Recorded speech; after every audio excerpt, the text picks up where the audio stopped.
దేవునికి మహిమ కలుగును గాక. ఆమేన్. దేవుడు ఇచ్చిన మహాకృపను బట్టి దేవునికి అనేకమైన కోట్లాది వందనాలు చెల్లిస్తూ ఆన్లైన్లో ఉన్న బిడ్డలతోటి ఆఫ్లైన్లో ఉన్న బిడ్డలతో దేవుడు దీవిస్తూ ఈరోజు దేవుడు మన మధ్యలో ఉన్నారు. ఆయన ఏం మాట్లాడుతున్నారంటే ఈరోజు ఆయన చేసిన పని అయి ఉన్నాము. ఏంటి మనం అవునమే ఆయన చేసిన పని అయి ఉన్నాము. ఆయన చేసిన పని అయి ఉన్నాము. ఆయన మనల్ని పనిముట్టుగా చేశాడు. ఆయన చేసిన పని అయి ఉన్నాము కాబట్టి మనం ఆయన చేసిన పని చేయగలుగుతున్నామా? ఆయన పనిముట్టులా వాడుకుంటున్నామా? జంగు పెట్టేస్తున్నామా? జంగు పెట్టిన షాప్ పనిచేయదు కదా, జంగు పెట్టిన సైకిల్ పనిచేయదు కదా. అప్పుడు మనం ఏం చేస్తాం? పారేస్తాం కదా, స్క్రాప్లో వేసేస్తాం కదా. ఆ స్క్రాపే నాటం అన్నమాట. కాబట్టి ఆయన చేసిన పని అయి ఉన్నాము. దేవుని ఆరాధిద్దాము, సరి చేసుకుందాము. సరి చేసుకొని దేవుని ఆత్మను పొందుకుంటూ దేవుని ఆరాధిద్దాము, ఆశీర్వాదాలు పొందుకుందాము. దేవుని మహిమ కలుగును గాక. ఆమేన్. ఆమేన్.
దేవునికి మహిమ కలుగును గాక.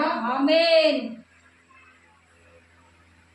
ఎఫెసీయులకు రాసిన పత్రిక 2వ అధ్యాయము 10వ వచనం చూద్దాము. చూడండి, మీకోసం చదువుతున్నాను. ఎఫెసీయులకు రాసిన పత్రిక 2వ అధ్యాయము 10వ వచనం. మరియు వాటి యందు మనము నడుచుకోవడం వల్లని దేవుడు ముందుగా సిద్ధపరిచిన సత్క్రియలు చేయుటకై మనము క్రీస్తు యేసునందు సృష్టింపబడిన వారమై ఆయన చేసిన పని అయి ఉన్నాము. దేవుడు సృష్టించాడు మనల్ని. ఎందుకు అని అంటే దేవుని చేసిన పని, దేవునికి పనిముట్టుగా ఉండడానికి చేశారు. దేవునికి మహిమ కలుగును గాక. ఆమేన్. మరియు వాటి యందు మనము నడుచుకోవాలని, మనము ఆ పని విషయంలో నడుచుకోవాలి. పనిముట్టు కొనుక్కుంటే మరి పని చేయకపోతే జబ్బు పడుతుంది కదా. పని అనేది చేయాలి. పని చేయకే ఆశీర్వాదాలు కోల్పోతూ ఉంటారు, అనారోగ్యాలు వస్తూ ఉంటాయి. దీవెనకరమైన జీవితాన్ని శాపగ్రస్తమైన జీవితంగా చేసుకుంటాము.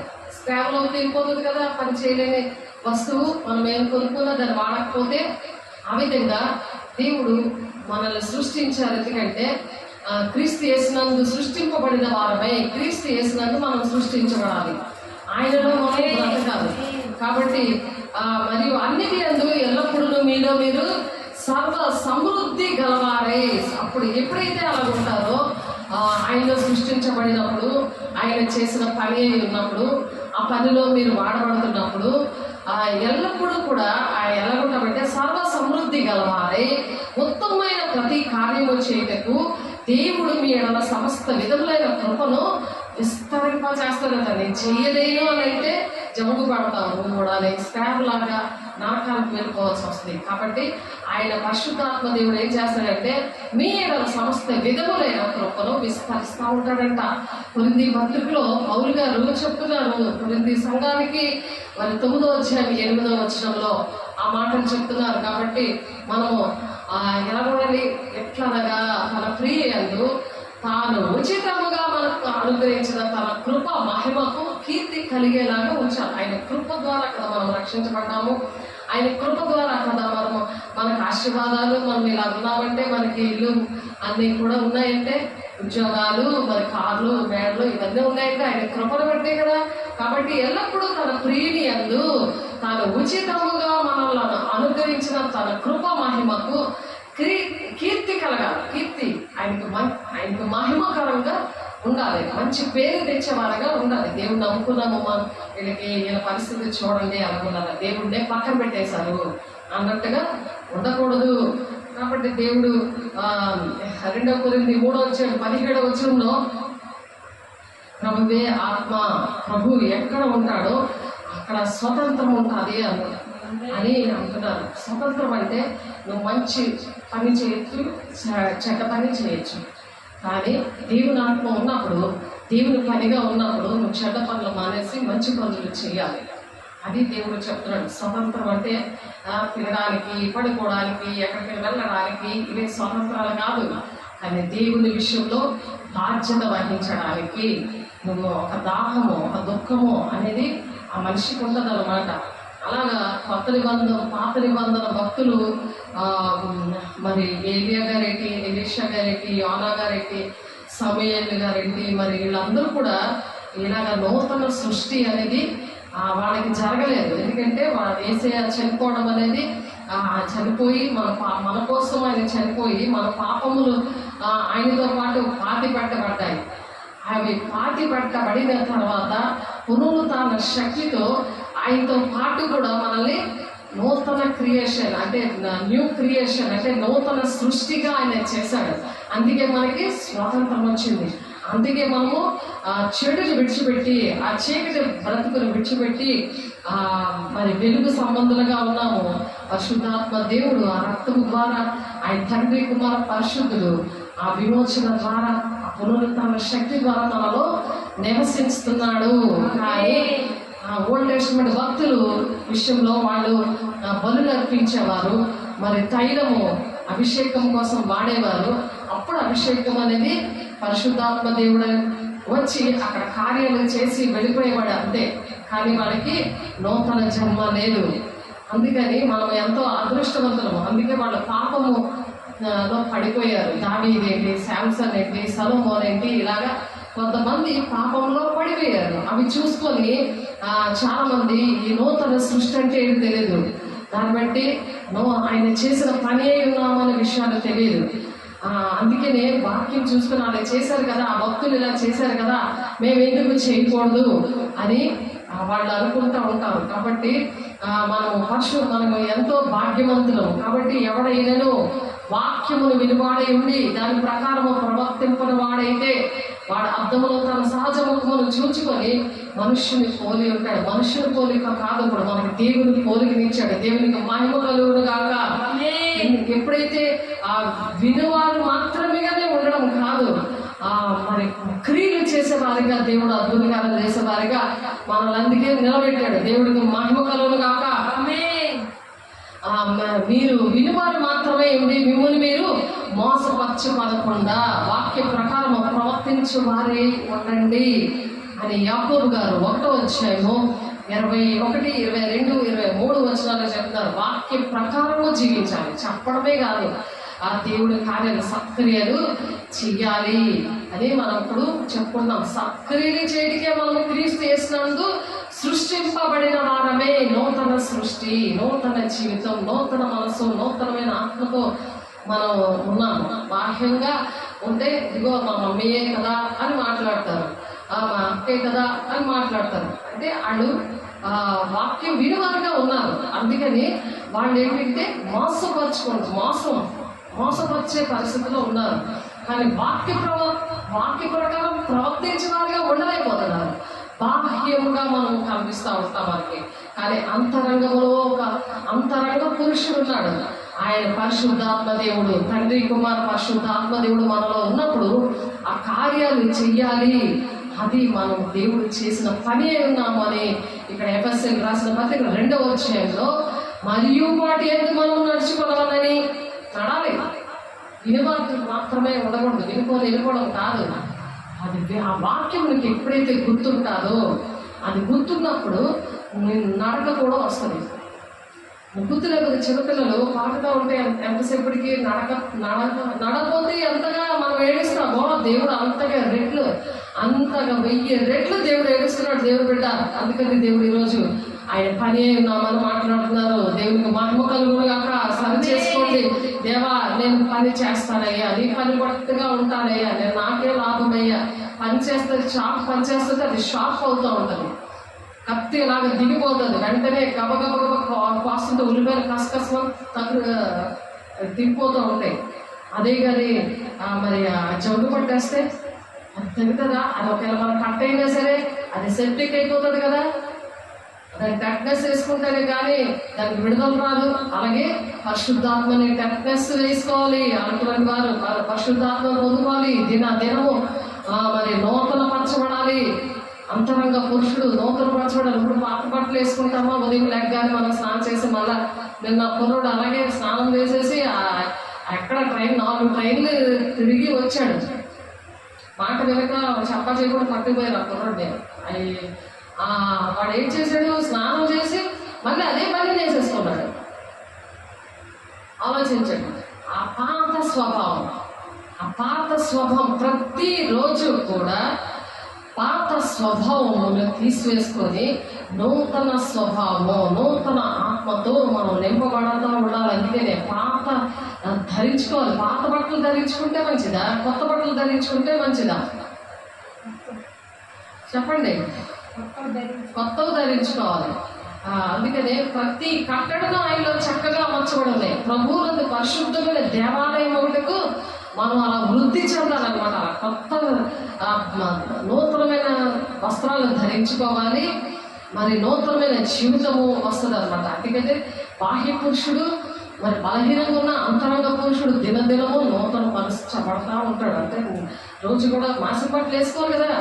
ఆయన పాత స్వభావము చనిపోతూ ఉండాలి. అది కాబట్టి ప్రతి కట్టడమును ఆయనలో చక్కగా అమర్చబడి ప్రభువునందు పరిశుద్ధమైన దేవాలయం ఒకటకు, ప్రభువునందు మనం వెలగొండాలి. దేవాలయంగా ఉండాలి.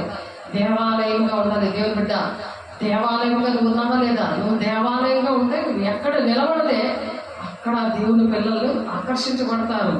దేవుడు పంపిస్తాడు నీ దగ్గరికి. నువ్వు అటువంటి సాక్ష్యం కలిగి ఉన్నప్పుడు నువ్వు స్పెషల్గా కనబడతావు, ఒక ఆకర్షణీయంగా ఉంటావు. ఏదో ఉన్నది, ఏదో కళ ఉంది మనిషిలో, ఏదో వెలుగు ఉంది, ఏదో మాట తీరు ఆ స్టైల్గా అది చూస్తుంటే దేవుడు వచ్చారండి మీరు ఎందుకు మీరు నాతో మాట్లాడుతున్నారు కానీ అయితే మేము ఫలానండి మాకు ఈ బాధ ఉందని వాళ్ళే చెప్తారు. ఇప్పుడు నేను వస్తున్నప్పుడు అలాగే ఒక 2-3 కుటుంబాలు అలాగే నాతో మాట్లాడారు. వాళ్ళు రాత్రిపూట వచ్చి 11-12 ఆ టైంలో తలుపులు కొడుతున్నారట మా పిల్లలు.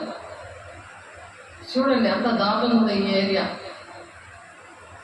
అలాంటి ఏరియాలో దేవుడు బిడ్డలు ఎందుకు పిలుచుకుంటారో అటువంటి వారికి విడుదల ప్రకటించండి. మీరు ఏ టైంలో వచ్చినా నేను ఉంటాను. నా నెంబర్ ఇదిగో బోర్డు మీద ఉంది, రోడ్డు పక్కనే చర్చి పక్కనే బోర్డు ఉంది, అది బోర్డు పక్కన నెంబర్ ఉంది, రండి అని పిలవడం అయింది. ఎప్పుడంటే ఎందుకు దేవాలయం పరిశుద్ధమైన ప్రభువునందు పరిశుద్ధమైన దేవాలయం ఒకటకు వృద్ధి పొందుచున్నది. అది వృద్ధి పొందుతుంది రోజు కూడా, దినదినము కూడా మనము నూతనపరచబడాలి. ఎప్పుడో పరిశుద్ధాన్ని పొందుకున్నానులే, ఎప్పుడో బాప్టిజం తీసుకున్నానులే అనుకోవడం కాదు. సాతానుడు అలా నీతో చెప్తూ ఉంటాడు. వాక్యము తెలియదు, వాక్యము నీకు గుర్తుండదు, వాక్యం గుర్తు లేకుండా చేస్తాడు. అందుకనే దేవుని శక్తిని పొందుకుంటారు, పరిశుద్ధాన్ని ఒకసారి పొందుకుంటారు, ఎప్పుడో పొందుకుంటారు, అసలు పరిశుద్ధాత్మ దేవుడు ఉన్నట్టే తెలియదు, అలా ఉంటారు. కాబట్టి ఆయనలో మీరు కూడా ఆత్మ మూలంగా దేవునికి నివాస స్థలమై ఉండటకు కట్టబడుచున్నారు. ఆయనలో మీరు కూడా ఆత్మ మూలంగా దేవునికి నివాస స్థలమై ఉండటకు కట్టబడుచున్నారు. ఎవరికి నివాస స్థలము? నువ్వు కట్టబడుతుంటే దేవుడు నివసిస్తుంటాడు లోపల.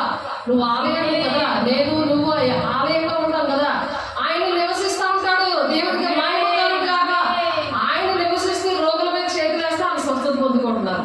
దెయ్యాలని వెళ్ళగొట్టడానికి అవుతుంది. వాళ్ళు ఏ పరిస్థితుల్లో ఉన్నా వాళ్ళకి హెల్ప్ చేయడానికి దేవుడు సహాయం చేస్తున్నాడు. దేవుడు కూడా అది సువార్త చేయడం, సువార్త పిలుచుకోవడం అంటే ఏంటనుకుంటున్నారు? దేవుడు పుట్టినే ఇవ్వరు, అద్భుత కార్యాలు దేవుడు చేపిస్తారు. ఆలయంలో నేను తయారు చేయాలంటే నీదే బాధ్యత పరిశుద్ధంగా ఉండడం.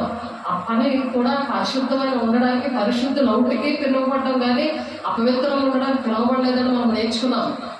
దేవుడు ఏ బిడ్డ అయితే మరి పరిశుద్ధంగా ఉండడానికి ఇష్టపడలేదో, మరి ఈ దినము సాక్ష్యం ఏంటంటే పరిశుద్ధంగా ఇష్టపడడానికి ఉండడానికి ఇష్టపడి ఆ బాకీ పని వదిలేసింది ఆమె. దేవుడికి మహిమ కలుగును గాక. దేవుడు చూసారా ఎంత గొప్ప కార్యం చేశారో. దేవుడు వాక్యము మనల్ని బ్రతికిస్తుంది అన్నమాట. అందుకనే ఆయనలో మీరు కూడా ఆత్మ మూలంగా దేవునికి నివాస స్థలమై ఉండినట్లు కట్టబడుచున్నారు. అలాగే దేవుడు మనల్ని కట్టడానికి ఇష్టపడుతున్నారు. ఎప్పుడైతే అలా కట్టబడకుండా లోకానుసారంగా ఆలోచిస్తారో, భూ సంబంధమైన కోసం ఆలోచిస్తారో, తండ్రి మనల్ని పెంచుకున్నాడు, దేవుని పని అయి ఉన్నామని ఆలోచించుకుని ఉంటారో, వాళ్ళు ఎలా ఉంటారంటే యోహాను సువార్త చూడండి 14:17 నుండి 23 వచనాల్లో లోకము ఆయననే చూడదు. నువ్వు లోకానుసారంగా ఆలోచించే ఉంటావు. లోకస్తులతో నువ్వు సహవాసం చేసేవనుకో అంటే మురుగు గుడ్లు వేసుకున్నట్టు లెక్క. నువ్వు స్నానం చేసినా మురికి గుడ్లు వేసుకున్నట్టు లెక్క. ఆ మురికి పాత జీవితమే. ఒక్క తన వాంతిని ఎలా తింటుందో అలాగే పరిశుద్ధం పొందుకున్నాను కదా అని నువ్వు లోకస్తులతో ఉండే వాళ్ళతో ఇష్టం వచ్చి మాట్లాడుతూ అనుకో, వాళ్ళకి ఏకీపిస్తున్నావు అనుకో, వాళ్ళ పక్కన కూర్చున్నావు అనుకో, అపవిత్రమైన ముట్టుకొని అపవిత్రమైన ప్లేసులకు వెళ్ళావనుకో, మళ్ళీ నేను మా ఫ్రెండ్సే కదా అని లోకము ఆయనను చూడదు. ఇంకా దేవుడిని చూడలేము. లోకస్తులుగా ఉండే లోకానుసారంగా ఉంటే వాళ్ళ కోసం ఈ దేవుడు యాకోబు 4:4 ఏమంటున్నారు? వాళ్ళకి ఏం పేరు పెట్టాడు? వ్యభిచారులారా, ఈ లోక స్నేహము దేవునితో వైరమని నేను ఎరుగరా? దేవునికి మీరు శత్రువులు అంటున్నాడు. ఇక్కడ శత్రువులు అయితే ఇక దీవెనలేట్ వస్తాయి. నీ అభిషేకం ఎక్కడ పెట్టావు? కొంచెం కింద పెట్టావు. చెడ్డదాసుడా, ఎల్లు అక్కడ పండు కోరుకోవడం, మరి ఆ కారు కట్టిన చీకట్లో తీసుకెళ్ళిపోండి అని అంటాడు. మొత్తం 25 అధ్యాయంలో మన మంచం కింద కొంచెం కింద దేవుడు మనల్ని వెలిగించినప్పుడు ఈ లోకానికి వెలిగి ఉన్నాము అని ఉంది వాక్యం.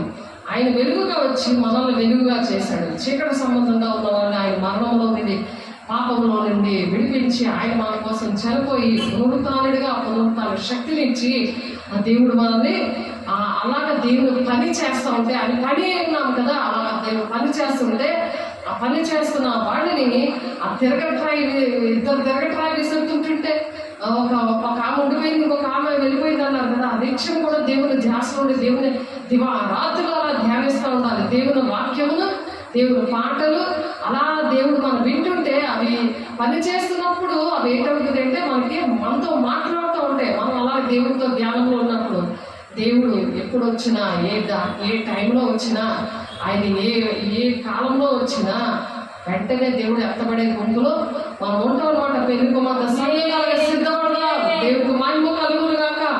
అందుకని అగ్ని జ్వాలం అంటే ఆత్మను మేడగదిలో మరి ఆనాడు శిష్యులు పొందుకున్నారు. ఈ దినాలు మనం కూడా పొందుకోవడానికి దేవుడు సహాయం చేశాడు. దేవుడికి మహిమ కలుగును గాక. అందుకే మిమ్మల్ని అనాథలుగా విడాను, మీ అద్దకు వద్దును, కొంతకాలమైన తర్వాత లోకములను మరి ఎన్నడూ చూడదు అని చెప్పి పరిశుద్ధాత్మ దేవుడిని మనకి ఇచ్చారు.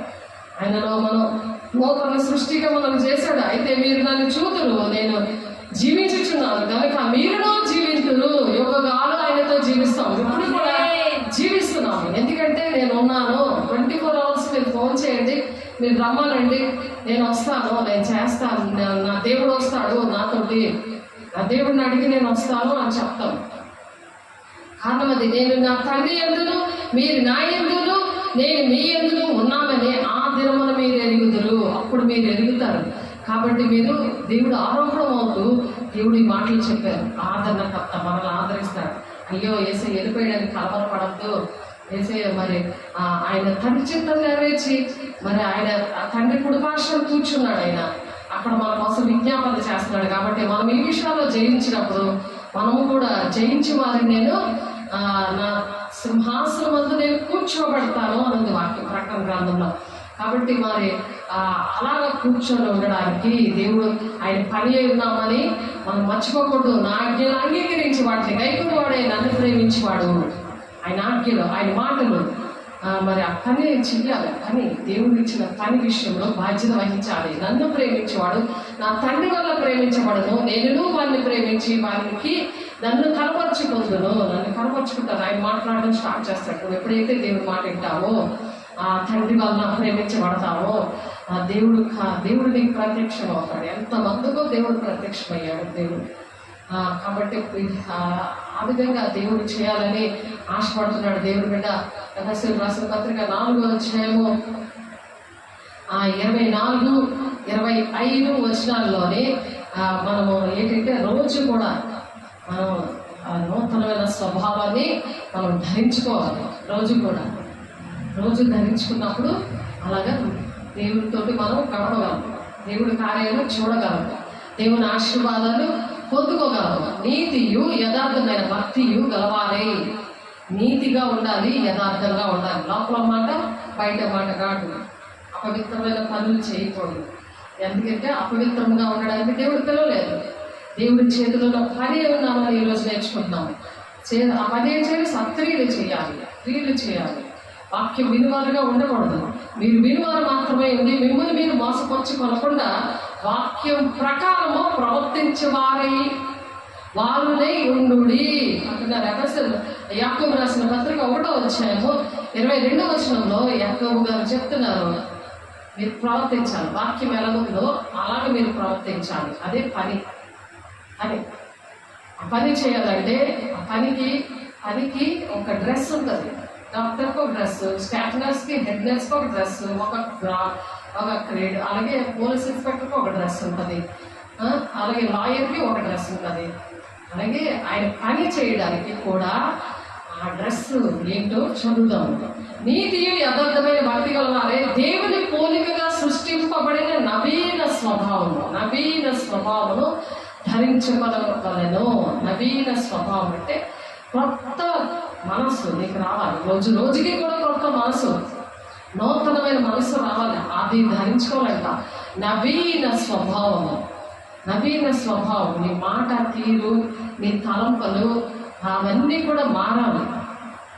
ప్రతిరోజు కూడా అలా నూతన స్వభావాన్ని, నవీన స్వభావాన్ని ధరించుకోవాలి. మనము ఒకరికొకరము అవయములే ఉన్నాము. ఎందుకు ధరించుకోవాలంటే మనము ఒకరికొకరు అవయములే ఉన్నాము కనుక మీరు అబద్ధమాడుట మాని ప్రతి వాడును తన పొరుగు వారితో సత్యమే మాట్లాడాలి. సత్యమే చెప్పాలి. భయపడిపోయి నువ్వు పరిశుద్ధాత్మ పొందుకున్నావంటే ఏదో గీతేసి నేను పరిశుద్ధాత్మనే పొందుకోలేదు అని చెప్పట్లేదు, పొందుకున్నాను. ఎందుకంటే వాక్యం దేవుడు పరిశుద్ధాత్మ దేవుడు ఉన్నాడు. నూతనంగా ధరించుకోలేరు, నూతన వస్త్రాలు ధరించుకోలేరు, నూతన స్వభావం రాదు. మరి దేవుడు ఏర్పాటు చేసుకున్న బిడ్డలు మరి ఉద్యోగాలకి అయితే ఒక్కొక్కరికి ఒక మిలిటరీ వాళ్ళకి ఒక డ్రెస్ ఉంటుంది, మున్సిపాలిటీ వాళ్ళకి ఒక డ్రెస్ ఉంటుంది, మరి దేవుని పిల్లలకి ఒక డ్రెస్ ఉంది. ఆ పనిముట్లు ఉన్నాయి. ఆ పనిముట్లు లేకుండా ఆపరేషన్ థియేటర్లోకి వెళ్తారా డాక్టర్? ఆలోచించండి. సేమ్ అలాగే మనం ఒకరికొకరు అవయవంలో ఉన్నాము కనుక మీరు అబద్ధమాటగా మాని ప్రతి వాడితో తన పొరుగు వారితో సత్యమే మాట్లాడాలి, సత్యమే మాట్లాడమంటున్నారు. కాబట్టి మనం క్రీస్తు శరీరములకు అవయవములై ఉన్నాము. క్రీస్తు శరీరానికి మనం అవయవాలు ఉన్నాము. అంటే సంఘములకి శిరస్సుగా దేవుడు ఉంటే, దేవుడు శిరస్సుగా ఉంటే ఆ దేవుని శరీరం అనే సంఘానికి మనం అవయవములుగా ఉన్నాం. కాబట్టి ఒకరికొకరు అబద్ధాలు ఆడుకోకూడదు. దేవుని పిల్లగా మనం ఉన్నాం కాబట్టి మనం క్రీస్తు శరీరం అవయవములై ఉన్నాము కనుక అలాగే క్రీస్తు కూడా సంఘమును పోషించి సంరక్షిస్తున్నాడు. క్రీస్తు సంరక్షిస్తున్నాడు, మనుషులు కాదు. నేను దేవుని డబ్బులు దోచేస్తే దొంగలు వేస్తే శాపం నా మీదకి వస్తుంది కదా, మరి ఎలాగా బ్రతుకుతున్నారు అని అనుకుంటారు.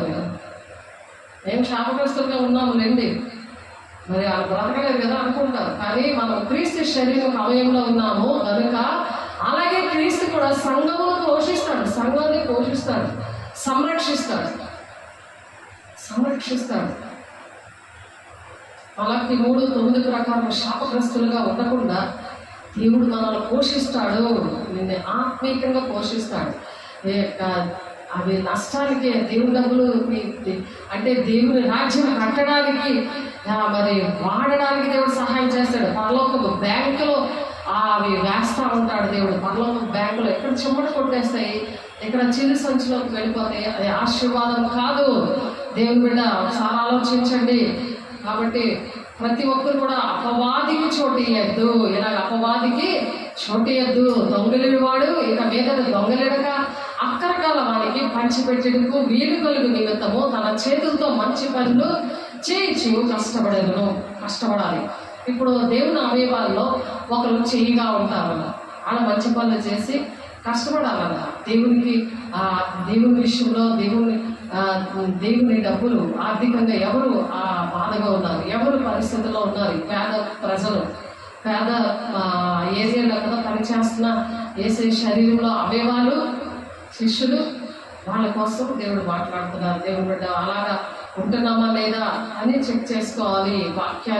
వాక్య ప్రకారము ఆ విధంగా ప్రవర్తించేవారై ఉండి అంటున్నారు. ఎవడైనా వాక్యమును వినవాడై ఉండి దాని ప్రకారం ప్రవర్తించేవాడైతే వాడు అర్థంలో తన సహజ ముఖమును చూచుకొని మనుష్యును పోలి ఉంటాడు, మనుష్యులాత్మతో ఉంటాడు. మనుషుల్లాగా మర్చిపోతారు ప్రతి విషయాలు కూడా. దేవుడు ఎన్ని ఆశీర్వాదాలు ఇచ్చిన సేవకులు ఎంత కష్టపడ్డా అవన్నీ మర్చిపోతారు. మనుష్యులాత్మ ఉంటుంది వాళ్ళలో. కాబట్టి నవీన స్వభావాన్ని ఆ విధంగా ధరించుకున్నప్పుడు అంతరంగంలో దేవుని మూలంగా మనం జన్మించిన వ్యక్తిగా మనం ఉంటామన్నమాట. దేవునికి మహిమ కలుగునుగాక.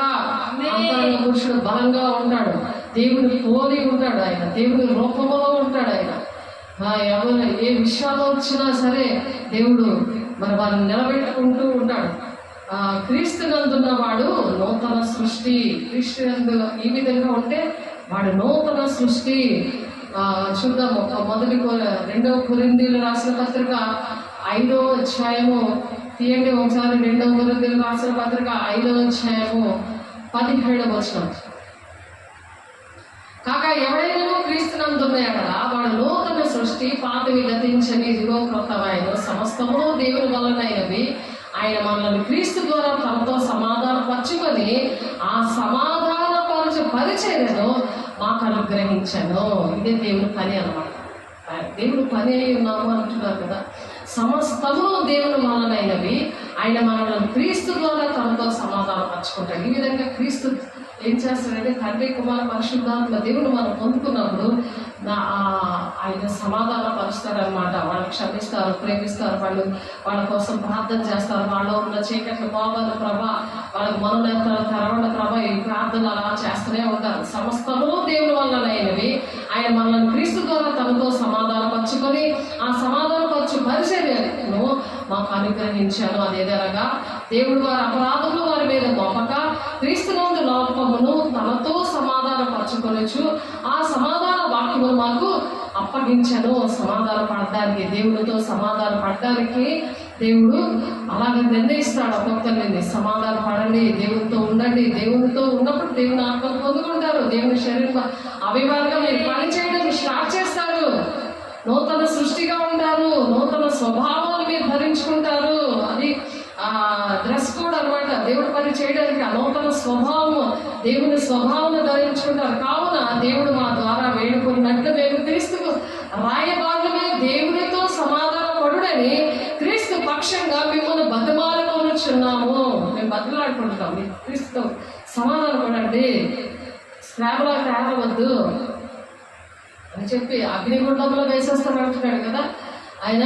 దేవుని మాటలు వినలేని వాళ్ళని, దేవుని ఆజ్ఞలు పాటించారు లేని వాళ్ళని ఎందుకనగా ఆయన ఎంతో దేవుని నీతి అగునట్లు పాపం విరిగిన ఆయన మన కోసము పాపముగా చేశాడు. తండ్రి అయిన దేవుడు మన కోసం ఆయన పాపంగా మారాడు. మన పాపములన్నీ కూడా ఆయన భరించాడు. ఆయనతో పాటు మన పాపములన్నీ కూడా పాతిపట్టబడ్డాయి, సిలువ వేయబడ్డాయి, చనిపోయి మన పాపములన్నీ మళ్ళీ తిరిగి ఆ పాపములు చేయకూడదు కదా.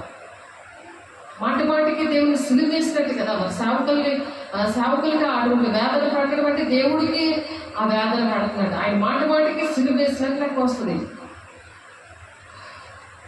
బాహటంగా ఆయన సిలువ వేయకుండా ఆయన నీతి అవ్వనట్లు ఆయన మన కోసము పాపముగా చేయబడ్డాడు. ఆయన పాపముగా చేయబడ్డాడు. అప్పుడు మనం దేవుడికి ఇష్టంగా ఉండాలని దేవుడు ఆశపడుతున్నాడు. నీతియు యథార్థమైన భక్తియు గలవాడే దేవుని పోలికగా అయిపోతాం. అప్పుడు దేవుని పోలిక.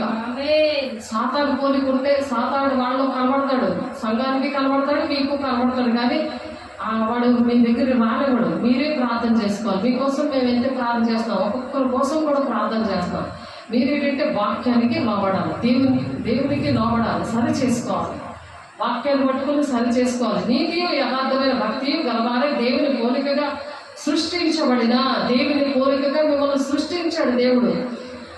అలాగా నూతన స్వభావం, నవీన స్వభావం మనం ధరించుకున్నాము. మనం ఒక్కొక్కరము అవయవంలో ఉన్నాం. మనం ఒక్కొక్కరము వేసే శరీరంలో అవయవంగా ఉన్నాం. మీరు పని చేయకపోతే మన కాళ్ళు చేతులు అన్నీ ఉన్నాయి, ఒక చెయ్యి పని చేయకపోతే ఎలా ఉంటుంది? అంత బాధగా ఉంటుంది. అలాగే దేవుని బాధ పెట్టినట్టు అవుతుంది. మీకు సేవకులు బాధపడుతున్నారు అనుకుంటున్నారు, మాకు పనులు అవ్వలేదు కదా అందుకే వాళ్ళు బాధపడతాము, మేము ఆ చచ్చినట్టు వాళ్ళు ప్రార్థనలు చేస్తారు, మేము మాత్రం చక్కగా ఉంటాము, వాడికి వరాలు ఇచ్చాడు, అభిషేకం ఇచ్చాడు కదా ఎందుకు చేయరు అనుకుంటారు. కానీ మా చేతిలో ఉండదు. మేము రాయబారులుగా ఉంటాం. దేవుని పక్షాన మీకు సమాధానమైన వాక్యాన్ని ప్రకటిస్తూ మరి ఏ విధంగా ఉండాలో అది దేవుడే. మరి ఇర్మియా 17:16 ప్రకారం నా మాటలు ఆయన నీ సన్నిధిలో ఉన్నాయి అంటున్నాడు కదా. ఆయన మాటలు ఇవి నాకు కాదు కదా, ఓన్లీ మా నోరుని వాడుకుంటున్నాడు. చెయ్యిని ఇందాక ఎలా వాడుకుంటాడో చూస్తున్నాం. ఇక్కడ నోరుని వాడుకుంటున్నాడు. ఓన్లీ పలకడమే ఆయన వాడుకుంటున్నాడు. నోరు పని చేస్తున్నాడు. ఆయన పని అయి ఉన్నామని వాక్యం కదా ఈరోజు. ఆయన పని ఏం చేస్తుంది? నోరు పని చేస్తుంది. చేతులు స్వస్థత చేయడము, మరి దెయ్యాలు వెళ్ళగొట్టడం, దేవుని వేలుతో దెయ్యములు వెళ్ళగొట్టే ఎడల మీరు దేవుని రాజ్యము మీ మధ్యన ఉందని ఒక దగ్గర ఉంది. మరి ఇంకా జీవగ్రంథంలో పేరు ఉంటుంది అని ఉంటుంది. కాబట్టి మనకి ఉన్న అవయవాలు ఏసే శరీరంలో అవయవాలుగా మనము ఆ విధంగా వాడబడాలి. కాలు ఏం చేస్తుంది? కొండలు లోయలైనా సరే దేవుని పిల్లలు అక్కడ ఉన్నారంటే పరిగెట్టుకొని వెళ్తారు. లోయలు అలా సువార్త చేసిన పాదాలు సుందరంగా ఉంటాయి. అందుకని ఏసే శరీరంలో అవయవాలుగా ఉంటూ మనం పని చేయాలి. దేవుని పని ఉన్నాము. క్రీస్తుతో మన పాపములన్నీ కూడా పాతి పెట్టబడ్డాయి. ఆయన మన కోసం అలా ఆయన ప్రాణం పెట్టాడు. కాబట్టి శుభ శుక్రవారం అనేది గుడ్ ఫ్రైడే చేస్తున్నాము. అలా సంవత్సరాలు చేసుకుంటాము. ప్రతి శుక్రవారం ఉపవాసం ఉండడం కాకుండా మరి బంధకాలు ఉన్న వాళ్ళు విడిపించడమే నాకు ఇష్టమైన ఉపవాసము అంటున్నారు. ఆ బంధకాలు విడిపించాలంటే నవీన స్వభావం ధరించుకొని ఆయన పనిముట్టుగా మనం వాడబడాలి. ఆమేన్. కాబట్టి దేవుని మార్గమే నా మార్గము అని చెప్పి మనం అనుకోవాలి. మన మార్గాలు వేరు, దేవుని మార్గం నా మార్గం, దేవుడు ఏం చెప్తే అదే అని ఈ రోజు నుండి తీర్మానాలు చేసుకొని ఆ దేవుని మార్గంలోనే నేను నడుస్తాను. ఆయనే మార్గము, సత్యము, జీవమే అయినాడు. జీవము ఆ జీవజల నది ప్రవహింప చేసి పని చేసేలాగా సమరయ స్త్రీకి చూసారో ఎలా పనిచేసిందో తను. అలాగే ఎంత పాపాత్మరైన స్త్రీలైనా సరే దేవుడు బాగు చేశాడు. మగ్దలేనే మరి ఫస్ట్ కనిపించాడు కదా 7 దయ్యాలు వెళ్ళగొట్టి స్త్రీలు మరి ఎంత బలంగా దేవుడు బలహీన ఘటాన్ని ఎలాగా వాడుకుంటున్నాడు దేవుడు. అది మనం ఆలోచించడానికి ఇవన్నీ కూడా జరిగిన విషయాలు, కథలు కాదు. ఇవి ఏవైనా జరిగాయి అంటే దేవుడు వల్ల జరుగుతున్నాయి. అది 2 కొరింథీ 3వ అధ్యాయంలో 5వ వచనంలో ఉంది. మా వలన ఏదేనో అయినట్లుగా ఆలోచించుటకు మా అంతటా మేమే సమర్థులమని కాదు, మా సామర్థ్యం దేవుని వల్లనే కలిగి ఉన్నది. మన సామర్థ్యం ఎక్కడ నుండి కలిగింది? దేవుని వల్ల కలుగుతుంది. ఎప్పుడైతే దేవుని మాట మనం వింటామో అందుకనే రక్షణనిచ్చిన నీ ప్రేమ, రక్షణ ఇచ్చింది దేవుని ప్రేమ, విలువలు తెచ్చింది నీ ప్రేమ. విలువ మనకు ఎలాగొచ్చింది? అందరూ మనల్ని చూసి నేను మర్చిపోతుంటాం కానీ వాళ్ళు మర్చిపోలేకపోతుంటారు. రాగానే పలకరిస్తారు, ఎక్కడికి వెళ్ళినా పలకరిస్తూ ఉంటారు, మాట్లాడుతుంటారు. అప్పుడు గుర్తుకు వస్తుంది. ఎందుకంటే విలువని తెచ్చింది నీ ప్రేమ, బ్రతుకును మార్చింది నీ ప్రేమ. మన బ్రతుకులు ఎవరి ద్వారా మారుస్తారు దేవుడు? ఎవరి ద్వారా మారుస్తాడు చెప్పండి? పాట నేర్చుకున్నాం కదా, ఎవరు మారుస్తారు? ఆయన సామర్థ్యం. ఆయన 2 కొరింథీయులకు రాసిన పత్రిక చూడండి 3వ అధ్యాయము 5వ వచనంలో చూడండి. మా వలన ఏదైనా అయినట్లుగా ఆలోచించడానికి మా అంతట మేమే సమర్థులం అని కాదు, మా సామర్థ్యము దేవుని వలననే కలిగి ఉన్నది. ఎప్పుడైతే దేవుని దగ్గర సరి చేసుకుంటారో నూతన స్వభావము, నూతనమైన ఆత్మ, నూతనమైన జీవితంలోనికి రోజు కూడా పాత బట్టలు అనేది పాతవన్నీ కూడా రోజు కూడా వదిలేస్తూ ఉండాలి. నూతనమైన వస్త్రాలు ధరించుకోవాలి. ఆయనే మమ్మల్ని కొత్త నిబంధనలకు అనగా అక్షరములకు కాదు కానీ ఆత్మకే పరిచారక మౌడకు మాకు సామర్థ్యం కలిగించి ఉన్నాడు. అక్షరము చంపులు కానీ ఆత్మ జీవింప చేయను. అక్షరం చచ్చిపోతుంది. అక్షరార్థం మనం చెప్పుకున్నవి అవన్నీ కూడా అక్షరార్థము జీవించినవి. ఈ అక్షరము అన్నీ కూడా అంటే వాక్యము అనేది మామూలుగా చెప్పేసుకుంటే వాక్యం ఏంటంటే విలువాడే ఉండి దాని ప్రకారం వాడే ఉండలేడు. అది అక్షరం చంపడం అంటే. అక్షరము చంపును కానీ ఆత్మ జీవింప చేస్తుంది. ఆత్మ దేవుని ఆత్మతో ఉండి మన ప్రవర్తించే వాడిగా చేస్తుంది అన్నమాట. ప్రవర్తించే వారిగా చేసేది ఆత్మ అన్నమాట. అక్షరము చంపదు కానీ ఆత్మ జీవింప చేయను. ఆ జీవజల నది ప్రవహింప చేస్తుంది. అందుకని అందరికీ కూడా అందుబాటులో ఉంటారండి. దేవుడు చేసిన పని అయి ఉన్నాము అని చెప్తున్నారు కదా. ఇప్పుడు దేవుడు మాట్లాడుతున్నారు కదా, దేవుడు చేసిన పనిగా మనం వాడబడతాం. దేవుడికి మహిమ. ద్వితీయోపదేశకాండము 27వ అధ్యాయము 26వ వచనంలో ఈ విధికి సంబంధించిన వాక్యములను గైకొనక పోవుట వలన వాటిని స్థిరపరచని వాడు. ఇప్పుడు ఇవన్నీ కూడా స్థిరపరచకుండా ఆ వాక్య ప్రకారం నడవకుండా దేవుని పని చేయకుండా దేవుని పనిముట్టుగా ఉంటానని ఆశపడకుండా, ఆశ ఉంటుంది కానీ మరి కష్టపడాలి కదా. మరి దేవుని చదవాలి కదా, రాసుకోవాలి, చదువుకోవాలి, ధ్యానించాలి. మరి ఎగ్జామ్కి వెళ్ళినప్పుడు ఎలా రాస్తారు? ఎన్ని లక్షలు పెట్టి మరి చదువుతారు. చిన్నప్పటి నుండి అవన్నీ చేసి MBA చేస్తారు, లేకపోతే లా చేస్తారు, డాక్టర్లు అవుతారు, పోలీస్ ఇన్స్పెక్టర్ అవడానికి ఎన్నో ట్రైనింగ్లు, మిలిటరీ ట్రైనింగ్లు, మరి మిలిటరీ వ్యాన్ అయిపోతారు. లేడీస్ ఏంటి, జెంట్స్ ఏంటి, అందరూ కూడా అలాగా నానా బాధలు పడితే ఎంత కష్టపడతారు. కానీ మరి కుటుంబం కట్టుకుందాము, పెళ్ళిళ్ళు చేసుకుందాము, ఉద్యోగాలు చేసి స్టాండర్డ్గా స్థిరపడదాము అని ఎలాగైతే ఆలోచిస్తున్నారో ఆత్మ సంబంధంగా కూడా అలాగా ఆలోచించాలి. లేకపోతే శాపగ్రస్తుడని చెప్పగా ప్రజలందరూ ఆమె అనాలంట. అలాంటి వాళ్ళ కోసం ఆమెనంటే అలా జరుగుతుంది అన్నమాట. శాపగ్రస్తుడు, శాపం వెంటాడుతుంది. వాళ్ళకి ఏమి చేసినా అంతా వృధా అయిపోతుంది. నువ్వు కష్టపడతావు అందరి కోసం, ఇంటి అందరి కోసం, కానీ నువ్వు దేవుని రాజ్యానికి వెళ్ళవు, నీతో పాటు వాళ్ళు కూడా వెళ్ళరు. నువ్వు దేవుడికి మొదటి స్థానం ఇవ్వకుండా దేవుని పనిముట్టుగా వాడబడాలని దేవుడు నీకు ఎన్నిసార్లు చెప్పినా నువ్వు వాక్యము రాసుకోవు, మరి దేవునితో గడపవు, సేవకులతో గడపవు. దేవుని శిష్యులు గడిపారు కాబట్టి వాళ్ళ రూపం వచ్చిన వాళ్ళకి గుణాలు కూడా వచ్చాయి. ఆ భూమిని తలకిందులు చేసినట్టుగా వాళ్ళు దేవుడి పనిముట్లుగా వాడబడ్డారు. అలాగా మనం అందరం కూడా మరి శాపగ్రస్తులుగా ఉండకుండా మరి ద్వితీయోపదేశకాండం 26వ అధ్యాయము 27వ వచనం 26వ వచనంలో ఉంది, ఈ విధికి సంబంధించిన వాక్యములను గైకొనకపోవడం వలన వాటిని స్థిరపరచని వాడు, ఇటువంటివన్నీ స్థిరంగా చేయలేని వాడు శాపగ్రస్తుడు అని చెప్పగా ప్రజలందరూ ఆమేనన్నారంట. అందుకనే బాగా గమనించండి, దేవుని దగ్గర ఆయన చేతి పని అయి ఉన్నాము, సత్క్రియలు చెయ్యాలి. దేవుని ఆలయంలో నిన్ను ఏ విధంగా దేవుడు ఎంచుకుంటున్నాడు? దేవుని కళ్ళు చెత్త చెదారవన్నీ చూస్తే దేవుడు జ్ఞానేంద్రియాలు ఉండవు, దేవుని ఆలయంగా ఉండలేవు. నీ దగ్గరికి ఎవరు రారు, నీకు తిరిగిగల ఆత్మ వస్తుంది, నువ్వు దేవుని ఆత్మను పొందుకోలేవు. దేవుడు నిన్ను వాడుకోవడానికి ఇష్టపడడు. దేవుడి బిడ్డ ఒకసారి ఆలోచించు, ఎందుకు పిరిగితనం వస్తుంది? ఎందుకు దేహం అనేది మీ దేహం దేవునికి ఆలయమే ఉన్నదని ఎరుగరా అని అంటున్నారు. దేవుడు జకర్యా 9వ అధ్యాయము 8వ వచనంలో బాధించువారు ఇకను సంచరించకుండాను, ఎవరైతే ఆ విధంగా సంఘాలు బాధ పెడతారో, కుటుంబంలో బాధ పెడతారో, ఎవరైతే దేవుని ఆలయంగా ఉంటారో వాళ్ళ విషయంలో దేవుడు న్యాయం చేస్తున్నాడు.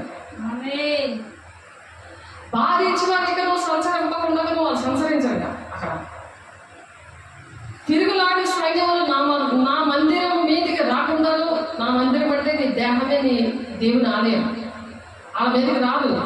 వాళ్ళు పొడుచుకొని తినడానికి, వాళ్ళ మీద గూండాయిజం చేయడానికి, వాళ్ళ మీద నిందలు వేయడానికి వాళ్ళకి ఇంకా అధికారం ఉండదు. నా మందిరం మీదికి రాకుండాను దాన్ని కాపాడుకునేటకై దేవుడు కాపాడుకుంటాడట. ఎప్పుడైతే ఆ శాపగ్రస్తమైన జీవితం అనే వద్దు బాబోయ్ అనుకుని నువ్వు బయటకు వస్తావో, ఆ నూతనమైన స్వభావం నువ్వు ధరించుకుంటావు. ఎఫెసీయులు 4వ అధ్యాయం 24, 25 వచనాలు ఉంది కదా, అది ఆ విధంగా నువ్వు ధరించుకుంటావు.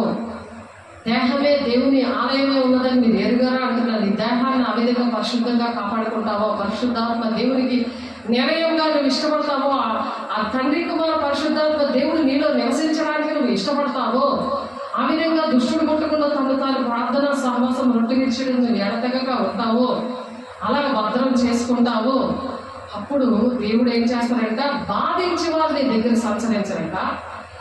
తిరుగులాడే సైన్యము, ఒక మనుషులు సేవ అనే దెయ్యాలు ఉంటాయి.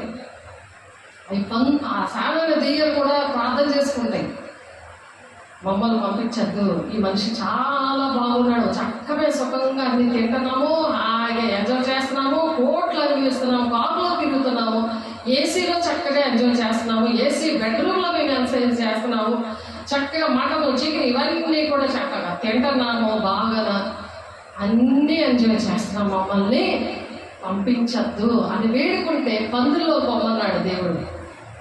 ఆ పందుల్లోకి పొలోమని అవి పెద్ద కేకలు వేసుకొని పోయేవి.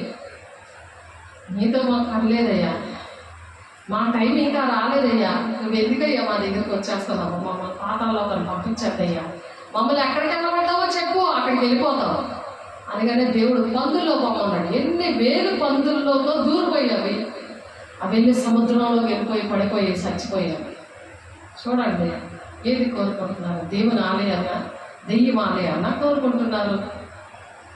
ఆ దండట తిరుగులాడే సైన్యము ఎవరైతే బాధపడుతున్నారో దేవుని ఆలయంగా ఉన్న దేవుని బిడ్డల్ని బాధించేవారు ఇకలో సంచరించకుండా, తిరుగులాడే సైన్యము నా మందిరం మీదకి రాకుండా, అలాంటి సైన్యం అంటే మోపడ్డ దానిలో వాళ్ళు అలా బాధపడుతుంటారు. కానీ వీళ్ళు ఏం మాట్లాడు,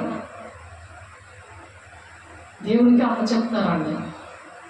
అందుకే వాళ్ళతో కనెక్షన్ ఉండదు. కారణం అది. ఇప్పటికైనా నువ్వు సరి చేసుకున్నప్పుడు మళ్ళీ కనెక్షన్ పెడతాడు దేవుడు. శాపగ్రస్తులుగా ఉండకుండా దేవుడు దీవెనకరమైన బిడ్డలుగా మిమ్మల్ని దేవుడు చేయాలి గాక. ఆమేన్. నా మందిరము మీదికి రాకుండాను దానిని కాపాడుటకే నేను ఒక దండుపేటను ఏర్పాటు చేద్దాను. ఆయన ఒక దండుపేటను ఏర్పాటు చేస్తాడు దేవుని పనిముట్లని. మీరు దేవుని వేసే శరీర అవయవాలుగా మీరు పడకపోతే ఆ ప్లేస్లో ఇంకొక దండుపేటను ఇస్తున్నాడు. ఫ్యాకల్టీ జమ్మగుడిలో, నాకు ఇంగ్లాపల్లిలో, అరకు వ్యాలీలో నాకు దండుపేట ఉండేది. మేడగది అనుభవంలో ఎన్నో చీకట్లు, దెయ్యాలు, వెళ్ళగొట్టడం, ప్రవచనం, దర్శనం ఇవన్నీ కూడా వచ్చేసేవారు. అది ఎప్పుడు ఒక ఫ్యాకల్టీ లేని దేవుడు ఇస్తున్నాడు దేవుడు. అది విజయవాడలో ఉన్న అమ్మాయికి చూపించారు, అమ్మాయి బిడ్డకి చూపించారు. అది అలా కంటిన్యూ అవుతుంది. ఇప్పుడు దేవునికి మహిమ కలుగును గాక.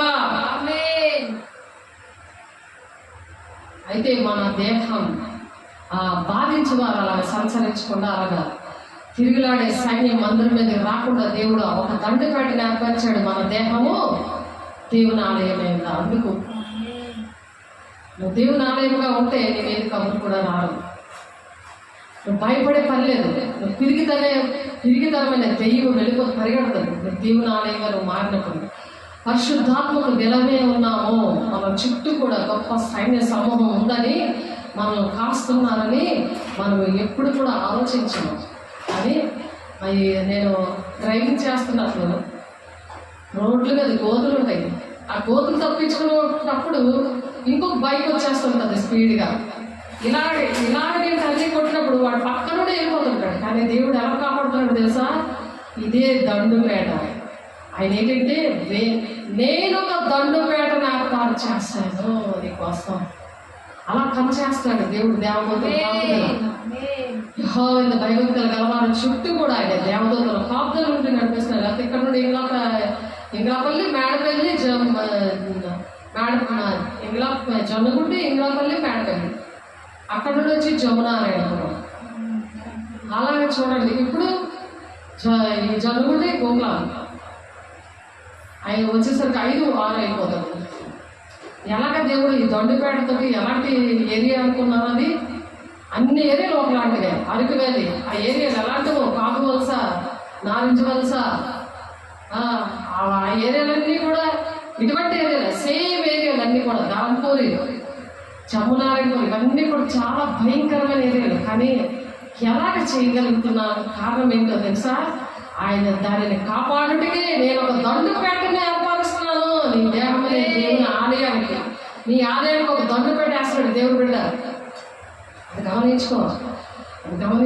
అలాగా దేవుని ఆలయంగా అవడానికి దేవుడు నీకు సహాయం చేయనుగాక. మీ అందరికీ కూడా అలాగే రక్షణ ఇచ్చే దేవుని ప్రేమ కోసం మనం పాటుపడుతున్నాం. విలువను తెచ్చేసిన ప్రేమ, బ్రతుకులు మార్చే దేవుని ప్రేమ.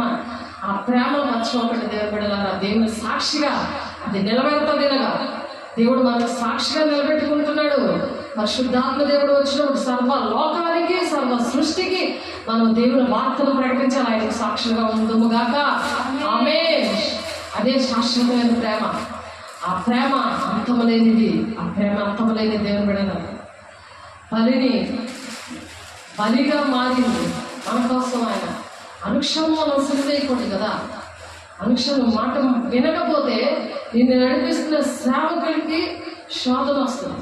వాళ్ళు ఆ బలిలో కాలుతున్నా సరే వాళ్ళు సంతోషంగా శబ్దకు మేషకు అబద్ధమాలు ఏ విధంగా ఉన్నారో అలా ఉంటున్నారు. అలా నిలబెట్టేస్తున్నాడు దేవుడు. ప్రతి విషయంలో కూడా అలా నిలబెడుతున్నాడు. దేవునికి మహిమ కలుగును గాక. అలా సాక్షిగా నిలబెడుతున్నాడు. నాకు అలాగే దేవుడు నాకు జీవం ఇచ్చాడు అని మనం పాటుపడుతున్నాం. అలాగా ఆ జీవంతోనే అంటే జీవిస్తున్నాం కానీ మృతుడుగా అని అంటున్నాడు ప్రకటన గ్రంథంలో. అలాగే ఎవరికి పనికిరాని వారిగా మనం ఉండకూడదు. మనం దేవుని పనిముట్టుగా ఉన్నప్పుడు మన పరిస్థితులు ఎలా ఉన్నా సరే ఆ జీవం ఇచ్చే దేవుడు మనలో నిలబడతాడు. దేహం అనే దేవుడు ఆలయంలో నిలబడతాడు. తండ్రి, కుమార్, పరిశుద్ధాత్మ దేవుడు. పాత నిబంధన భక్తులతో అలాగే లేడు. మనకి ఎంత భాగ్యం ఇచ్చాడో చూడండి. అలా నూతన సృష్టిగా నూతనమైన జీవితం వాళ్ళకి లేదు. వాళ్ళలో దేవుడు నివసించలేదు. అందుకే వాళ్ళు తప్పులు చేశారు. ఆ టైంకే దేవుడు వచ్చేవాడు, వెళ్ళిపోయేవాడు. చూడండి మనకి ఎంత భాగ్యం ఇచ్చాడు. ఎన్ని పనులు చేయాలి మనం. ఆయన పనిముట్టుగా ఎలా వాడబడాలో ఆలోచించాడు. ఆ దేవుడు బట్టి అడుగుతాడు. అప్పుడు ఇలాంటి ఆయన ఎలా తోడుగా ఉండి మనతో అలాగ నడిపిస్తున్నప్పుడు మనం ఎంతగా బలంగా మనము పని చేయాలి, దేవుని సాక్షిగా నిలబడాలి. మరి సిరియా రాజు గురించి ఉంటుంది. సిరియా రాజు ఏం చేశాడంటే ఇస్రాయేల్తో యుద్ధం చేయాలని ఆయన ఏం చేశాడు, పనులతో ఏం చెప్పాడంటే వాళ్ళు వచ్చేటప్పటికి దండుపేటలోని ఉండండి, మీరు ఒక దగ్గర ఉండండి అని చెప్పి ఒక దగ్గర ఉంచాడు. ఇస్రాయేల్ మీద యుద్ధం చేయడానికి సిరియా రాజు ఒక ప్లేస్లోని ఈ అతను దండుపేటను పెట్టాడు సిరియా రాజు ఇస్రాయేల్ మీద యుద్ధం చేయడానికి. కానీ ఎప్పుడు అలా పెట్టినప్పుడు ఏం జరిగిందంటే, మనం ఎప్పుడు కూడా ఇటువంటి విషయాలు ఆలోచించము, కానీ మనం ఎప్పుడు కూడా బాహ్య సంబంధంగా ఆలోచిస్తాం, కానీ అంతరంగంగా మనం ఆలోచించలేము. కానీ దేవుడు అంతరంగ పురుషుడు ఏం చేస్తాడంటే ఆలోచిస్తాడు మన కోసం. మన చుట్టూ ఏ దొండగాన్ని పెట్టాలి, ఎక్కడైనా పెట్టాలి, ఎక్కడ తీసుకెళ్ళాలి, ఇవన్నీ కూడా ఆయన ఆలోచిస్తాడు. నా జీవితంలో అలాగే జరుగుతూ ఉంటుంది. ఏ వాక్యం చెప్పాలి, ఎక్కడికి వెళ్ళాలి, ఏ వేలో వెళ్ళాలి, ఎలాగెళ్తే ఉంటుంది, ట్రాఫిక్లోనేంటి, మామూలు ఇంటిలోనేంటి, ఎవరైనా ఇంటికి వెళ్ళినప్పుడు ఎక్కడికి వెళ్ళినా సరే ఆయన అలా నడిపిస్తాడు. ఇక్కడ సిరియా రాజు ఇస్రాయేలుతో యుద్ధం చేయాలని మరి అలాగా ఆలోచించి ఒక దండుపేటని ఒక సీక్రెట్ ప్లేస్లో పెడతాడు. పెట్టేసరికి ఆ దైవజన్ ఇస్రాయేల్ రాజు వర్తమానం పంపి ఫలానా స్థలంలోకి వెళ్ళొద్దని చెప్పి ఇస్రాయేల్ రాజు ఏంటంటే చెప్తాడు అనమాట. ఇస్రాయేల్ రాజు ఏం చెప్తాడు, ఒక వర్తమానం పంపిస్తాడు అనమాట. ఫలానా స్థలంలోకి వెళ్ళద్దు, ఎందుకంటే ఈ దండుపేట ఉంది, సిరియా రాజు ఇలా పెట్టాడు అని చెప్పి అక్కడ ఏం జరుగుతుంది, ఆ సిరియా రాజు వచ్చి అక్కడ దిగున్నాడని తెలియగానే ఇస్రాయేల్ రాజు ఒక దైవజనుడు ఉన్నాడు, అతనితోనే ఉన్నప్పుడు, అలాగే మీరు కూడా దైవజనులతో ఉన్నప్పుడు మీకు కూడా ఇటువంటి బాధల నుండి విడుదల వస్తుంది, శ్రమల నుండి విడుదల వస్తుంది. ఇక్కడ ఇస్రాయేల్ రాజు ఏంటంటే ఒక దైవజనుడితోని ఉన్నప్పుడు ఆ దైవజనుడు ఏంటంటే ఆ స్థలం సంగతి తెలుసుకొని వాళ్ళని రక్షించాడు అనమాట. ఇస్రాయేల్ ప్రజల్ని రక్షించాడు ఆ సేవకుడు, ఆ దైవజనుడు రక్షించాడు. అప్పుడు ఈ సిరియా రాజుకి అనుమానం వేసేస్తుంది, ఎవరో మన విషయాలు మన సీక్రెట్గా మనం అక్కడ పొంచి ఉంటే, మన దండుపేట అక్కడ ఉంటే వీళ్ళకి ఎలా తెలిసిపోతున్నాయి, అస్తమాటికి సేవ్ అయిపోతున్నారే అని వాడికి అనుమానం వచ్చింది సిరియా రాజుకి. అప్పుడు అంటారనమాట. అప్పుడు అంటుంటే ఇలా మాటికి ఎందుకు ఇలా జరుగుతుంది అనుకుంటే సిరియా రాజు చాలా కల్లోలం పడిపోయి తన సేవకులను పిలిచి పనులందరినీ పిలిచి ఇస్రాయేల్ రాజు ఇస్రాయేల్ పక్షాలు ఎవరున్నారు, ఎందుకు ఆయనకి తెలిసిపోతుంది అని వాళ్ళు అడిగినప్పుడు, వాళ్ళ పనులందరినీ పిలిచి అడిగినప్పుడు అప్పుడు ఆయన ఏం చెప్తున్నాడంటే, రాజువైనా నా ఏలినవాడా అని చెప్పి వినయంగా పనోళ్ళు ఒక సీక్రెట్ చెప్తారు. ఏంటంటే ఇస్రాయేల్ పక్షంలో ఎవరూ లేరు, కానీ ఇస్రాయేల్లో ఉన్న ఒక ప్రవక్తని ఎలీషా ఉన్నాడు. ఎలీషా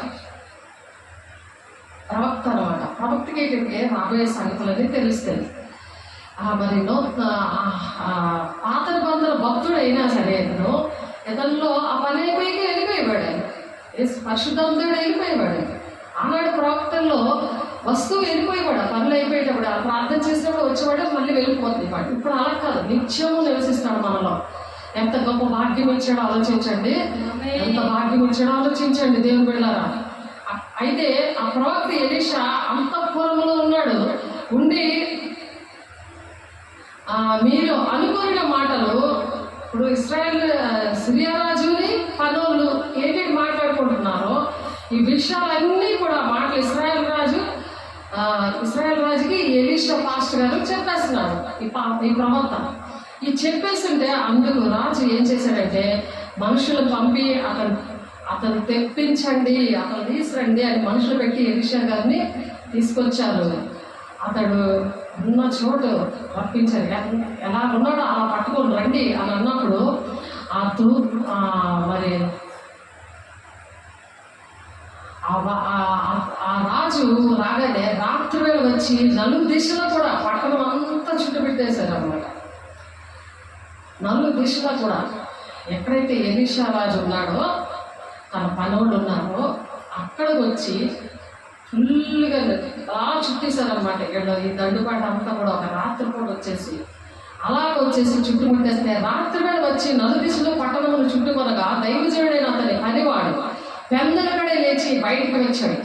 అన్నవాడు వచ్చాడు బయటకు వచ్చి గుర్రములు రథాలు మరి ఆ సైన్యం అంతా కూడా చుట్టేయడం చూశాడు. చూసి అతను పనివాడు అయ్యో నా ఏలినవాడా అని ఎలీషాతో ఏమంటున్నాడంటే మనం ఏం చేద్దాము ఈ దైవజనుడితో మరి ఏం చేయాలి, వీళ్ళందరూ మనకి శత్రు సైన్యం అంతా చుట్టేశారు, ఈ సిరియా రాజు యొక్క సైన్యం అంతా చుట్టేశారు అని ఎలీషా గారితో చెప్పగానే ఎలీషా గారు చక్కగా బయటకు వచ్చి ఏం భయపడద్దు, మన పక్షాన ఉన్నవాడు వారి కంటే అధికుడై ఉన్నాడు, దేవుడి మహిమలో ఒకటే మాట అన్నాడు.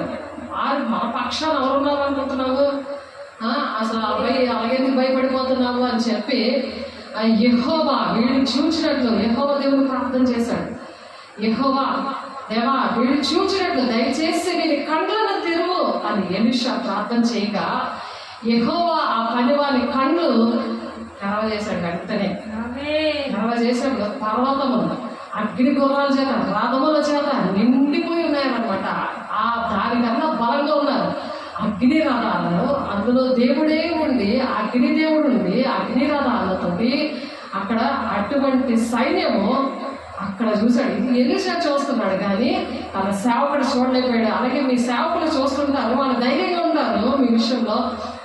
కాబట్టి ఎప్పుడైతే మరి అందుబాటులో ఉన్నాడు కాబట్టి సేవకుడికి అర్థమైంది, ఆత్మీయ నేత్రం తెలిసాడు. అలాగే నా పరిచయంలో కూడా చాలా మంది ఆత్మీయ నేత్రాలతో ప్రతి విషయాన్ని చూసేవారు. ఆమెకి చెడుకులు పడితే పొట్టిగా ఉన్నాడు పలానా మనిషి అని అలాగే చూపించాడు. ఇంకా కన్నా అందరూ ప్రార్థన చేస్తుంటే మరి మేడపల్లిలో ప్రార్థన చేస్తుంటే మరి ఒక పుస్తకాన్ని పాస్టర్ పెట్టేశాడు, చెడుకులు పెట్టేశాడు. 3 సంవత్సరాలు 2 నెలల నుండి ఏమి తినకుండా ఉంటే వేసే రక్తం ఇలా గోడ మీద రాసుకొని ఉంటే మరి ఏం జరిగిందో అన్ని కూడా వివరాలు అన్నీ కూడా బయటకు వచ్చేసాయి. అవన్నీ కూడా బయటకు వచ్చాయి. ఎందుకంటే మనోనేత్రాలు తెరవబడతాయి. దేవుని బిడ్డల్లోనే మనోనేత్రాలు తెరవబడతాయి. దేవుని బిడ్డ దేవుని పనిముట్టే. కాలుగా ఉన్నావా, నువ్వు చెయ్యిగా ఉన్నావా, నోరుగా ఉన్నావా, కళ్ళుగా ఉన్నావా, వాటిని పరిశుద్ధపరచుకో. నువ్వు ఎక్కడెక్కడికి తిరుగుతున్నావు అన్నీ ఒప్పుకుంటే నీ కాళ్ళు వాడబడతాయి దేవుని పని చేయడానికి. నీ నోటితో ఏ అబద్ధాలు ఆడుతున్నావు, ఏ పనులు చేస్తున్నావు, ఏమి చూస్తున్నావు, ఇవన్నీ కూడా ఒప్పుకున్నప్పుడు దేవుని పనిముట్టుగా వేసే శరీరంలో అవయవాలుగా ప్రతి ఒక్కరూ వాడబడుదురు గాక. ఎలీషా చెట్టున పర్వతము అగ్ని గుర్రముల చేత రథముల చేత నిండితే చూశాడు. ఆ దండువారు అతను సమీపించినప్పుడు ఎలీషా ఈ జనులను అంధత్వంతో మొత్తు అని ప్రార్థన చేశాడు. అక్కడికి వచ్చారు కదా, ఆ జనాలు అంతని కూడా అంధత్వంతో వాళ్ళు గుడ్డివారిలాగా వాళ్ళు మొత్తాన్ని ఆయన ప్రార్థన చేసేటప్పటికి వెంటనే వాళ్ళు గుడ్డివారిలాగా అయిపోయారు. వాళ్ళందరూ వచ్చిన వాళ్ళందరూ ఎంత శక్తిమంతుడితో మనం ఉన్నామో, ఎంత గొప్ప దేవుడిని కలిగి ఉన్నామో, అలాంటి పరిశుద్ధాత్మ దేవుడు మనం పొందుకోవాలని దేవుడు ఆశపడుతున్నాడు.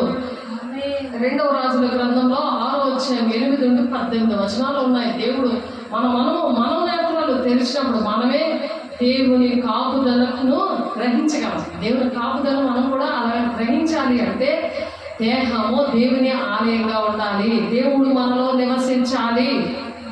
అప్పుడు శాపగ్రస్తులుగా ఉండము. వాక్యం అనేది ఒంట్లో ఉండాలి, దాని ప్రకారం నడవాలి, దేవునితోని సేవకులతోని సహవాసంలో ఉండాలి.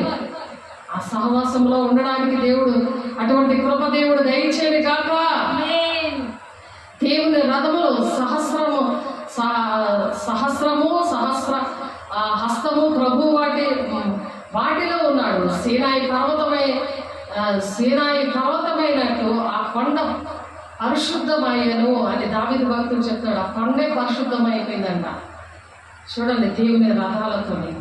కీర్తన 17వ వచనంలో ఉంది. కాబట్టి ప్రతి ఒక్కరు కూడా దేవుని ఆలయంగా ఉండాలని ఆశపడదాము, దేవుని పనిముట్టుగా ఉండాలని ఆశపడదాము. ఎందుకంటే దేవుని కళ్ళు లోకమంతగా యెహోవా కళ్ళు లోకమంతగా సంచారం చేస్తున్నాయి. మంచి వారిని చెడ్డవారిని కూడా చూస్తున్నాయి. కాబట్టి దేవుడు మన పక్షంలో ఉండగా మనకు విరోధి ఎవరు అంటున్నారు. రోమా 8వ అధ్యాయం 31వ వచనంలో మనకు విరోధి ఎవరు ఉండరు, దేవుడు మన పక్షాలు ఉన్నాడు. ఇప్పుడు చూసారు కొన్ని దేవుడు మాటల ద్వారా మనల్ని ఎలా బలపరిచినందుకు ప్రార్థన చేసుకుందాము.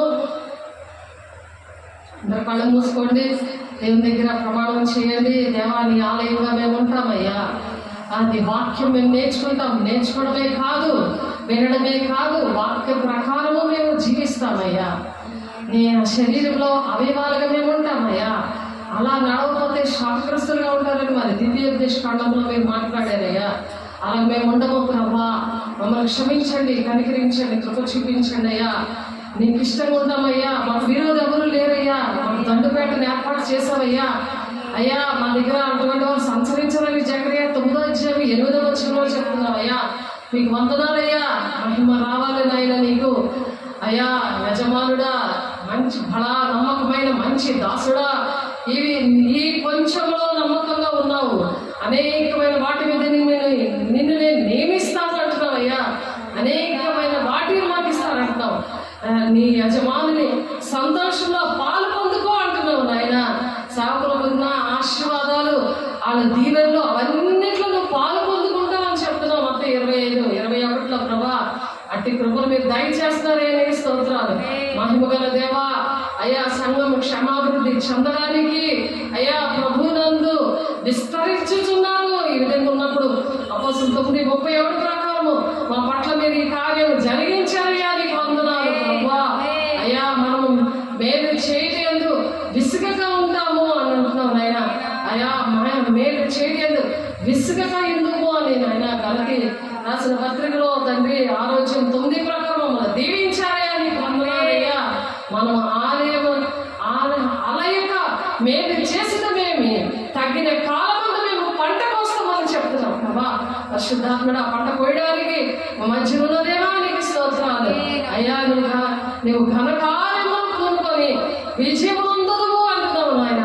అయ్యా నీ విజయం నొందుదువు గాక. మొదటి సమయాలు 26:25 ప్రకారం నాయన నువ్వు ఘనకార్యములు పూనుకొని విజయం నొందుకొని గాక అంటున్నావు నాయన. ఇటువంటి ఘనకార్యాలన్నీ అయా విజయం చేస్తున్నందుకు అయ్యా మీకు తెలుసు ప్రభా. మరి ఏ ప్లానింగ్స్ అన్నీ కూడా మీరు వేశారు అయ్యా. మీకు వందనాలు. అన్నీ కూడా మీరు ఆ ఘనకార్యాలన్నీ మీరు చేయడానికి పూనుకుంటున్నారు అయ్యా. నీకు స్తోత్రాలు.